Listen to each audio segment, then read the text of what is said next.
Notre invité, c'est vous, professeur Stéphane Droupi. Vous êtes chef du service d'urologie-andrologie au CHU de Nîmes et également l'auteur du livre Demain tous infertiles chez First Edition que vous avez coécrit avec Brigitte Fanny Cohen. Alors, professeur, on a parlé un petit peu des perturbateurs endocriniens tout à l'heure et de finalement où on les trouve dans notre quotidien, dans notre maison, on va dire. Vous avez parlé des parfums, mais dans quelle autre pièce, avec quels objets du quotidien encore on peut se contaminer comme ça et mettre peut-être en danger sa fertilité ? Oui, alors on a parlé des parfums, mais c'est globalement tous les cosmétiques. Tous les cosmétiques, en tout cas beaucoup de cosmétiques. Heureusement, les hommes en utilisent moins, alors peut-être... Mais ça fait partie des choses qu'on voit dans les études, c'est-à-dire que les taux de contamination sont mais moins. Ça peut être le shampoing, le gel douche qu'on utilise, c'est exactement, ça Exactement, c'est les crèmes. Puisqu'il y a beaucoup de crèmes qui utilisent... Vous risquez rien, Jimmy, vous, au moins.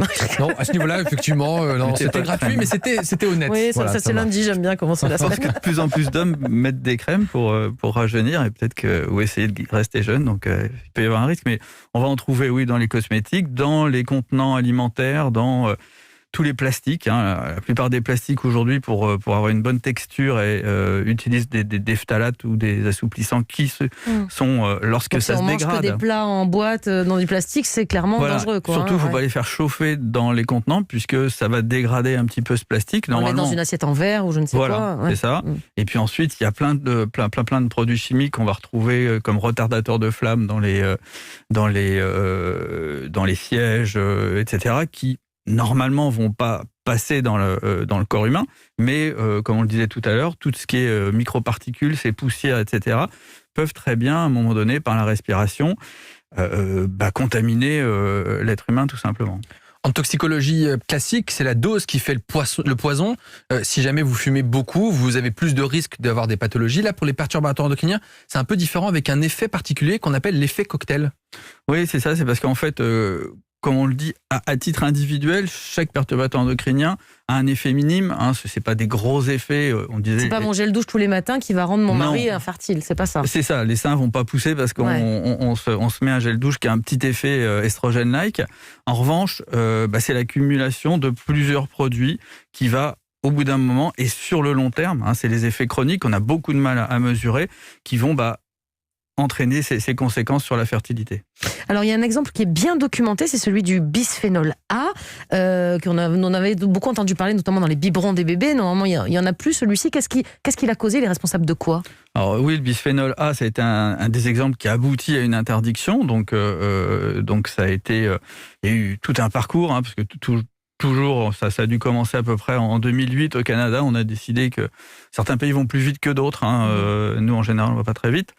Voire on revient en arrière. On a vu ça récemment. Oui, il y a eu une interdiction qui a été proposée parce qu'on a vu que c'était un produit qui était reprotoxique, toxique pour la reproduction, avec des effets même sur le cerveau, des effets... Ça, c'est prouvé, il n'y a plus à discuter là-dessus. Oui, c'est prouvé notamment chez l'animal, mais c'est toujours très très difficile de le prouver chez l'homme, puisqu'on a des grandes difficultés à avoir une population exposée versus une population non exposée, puisque dans certaines études, on montrait que 95% des gens avaient du bisphénol A dans les urines, donc c'était difficile. Et du coup, ce bisphénol A a été remplacé par d'autres bisphénols, le B et le S, et là vous dites c'est pas forcément mieux, et c'est peut-être même encore pire. Alors, pire on ne sait pas, mais en tout cas, ce qu'on sait, c'est que les industriels ont des moyens des alternatives, mais les alternatives ne sont pas toujours très positives, c'est-à-dire qu'ils payent un chimiste qui va leur changer un carbone, un sulfure à un endroit. Si c'est pour pire, ils avaient qu'à garder l'ancien. Voilà, et la structure globale de la molécule ne change pas, et donc elle va toujours agir, et aujourd'hui on n'est pas du tout certain que les nouveaux bisphénols ne soient pas aussi toxiques que l'ancien en tout cas. Il y a un autre exemple perturbant, vous parlez des benzophénones, je ne le dis peut-être pas très bien, si ça va, présents dans les crèmes solaires et cosmétiques encore, et là la réglementation elle varie en fonction des produits, c'est-à-dire? Oui, alors, sur les benzophénones, le produit peut être utilisé soit pour nous protéger du soleil, donc là, c'est une bonne chose quand même. C'est un rapport coût-bénéfice, c'est-à-dire qu'on se dit on ne veut pas le cancer de la peau, mais on prend un petit risque d'avoir des perturbateurs endocriniens. Si on n'a pas de cancer de la peau, mais qu'on devient stérile, je ne sais pas si... Oui, c'est vrai, mais globalement, voilà, le risque, il est là. C'est toujours un petit peu comme ça avec les médicaments. Il y a toujours un rapport coût-bénéfice qui est à évaluer. Après, il faut être au courant. On n'avait pas toute l'année de la crème solaire, donc ça va. Non plus, dans certains pays peut-être. Et puis, ils peuvent être utilisés pour protéger le produit lui-même. C'est-à-dire éviter que votre crème, qui a une jolie couleur nacrée, devienne jaunasse, avec les mêmes propriétés. Mais globalement, donc, dans ces cas-là, on accepte moins de doses dans le produit si ce n'est pas une crème solaire. Mais du coup, on parlait tout à l'heure des pesticides. Est-ce qu'il faudrait manger bio ou en tout cas privilégier certains aliments qui seraient fortement imprégnés en pesticides et donc en perturbateurs endocriniens? Alors, oui, on va dire globalement oui, on ne peut pas dire autre chose. Les produits bio aujourd'hui ont prouvé sur des rapports officiels de l'Europe qu'il y avait 4 fois moins de résidus de pesticides significatifs dans les produits bio que dans les produits non bio, on va dire. Donc oui, si on veut éviter les résidus de pesticides, autant manger bio. Manger bio, c'est meilleur pour le sperme alors manger bio, c'est meilleur pour le sperme. Oui, ouais. On peut dire ça assez simplement, oui. Ça, on peut le dire. Bon, très bien. Et puis, il y a un dernier geste, on parlait tout à l'heure de l'aération des pièces, mais c'est vrai qu'on oublie que le domicile est riche en perturbateurs endocriniens. Et donc, un des gestes qu'on peut faire tous les jours, c'est d'aérer, puisque la poussière, je crois, que fait partie des réservoirs à perturbateurs endocriniens. Bien sûr, exactement. Oui, c'est un très très bon geste. Passer l'aspirateur, aérer, oui, c'est bon contre le Covid, mais c'est bon pour la fertilité aussi, alors. C'est ce qu'il faut retenir. C'est bon pour tout.